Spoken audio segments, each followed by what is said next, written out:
Hi friends, today mini vlog. ఈరోజు ఒక విచిత్రం అయితే చూపిస్తానన్నమాట. ఈ పిచ్చుకండి ఖచ్చితంగా 10 days అయిందనమాట. ఇలా పొడుస్తూనే ఉంటుంది. చూడండి, ఫస్ట్ అయితే ఇలా మిర్రర్కి అయితే పొడిచేదనమాట.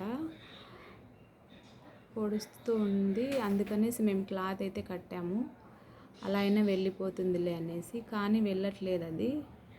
మళ్ళీ దాని ఫిగర్ ఎక్కడైతే కనిపిస్తుందో లోపల ఏదో నాలాంటిదే ఉంది అనేసి అది వచ్చి మళ్ళీ పొడుస్తూనే ఉంటుంది. ఉదయం నుంచి సాయంత్రం వరకు అసలు దానికి అసలు మేతకు కూడా వెళ్ళదన్నమాట. ఇంకా మేము దాని బాధ తట్టుకోలేక కొన్ని రైస్ అయితే వేస్తాము. ఇంకా రైస్ వేస్తే తినేసి మళ్ళీ పొడుస్తూనే ఉంది. పాపం బ్లడ్ కూడా వచ్చింది దాని ముక్కికి పొడిచి చూసామన్నమాట. మిర్రర్కి అయితే ఎక్కువ పొడిచి దానికి ముక్కుకు బ్లడ్ అయితే వచ్చింది పాపం. అందుకనేసి మేము ఇలా క్లాత్ అయితే కట్టాము, వెళ్ళిపోతుందిలే అనేసి. అయినా కూడా అది వెళ్ళట్లేదు. 24 hours దానికి అదే పని అన్నమాట. ఇలా పొడుస్తూనే ఉంటుంది. Okay friends, bye bye.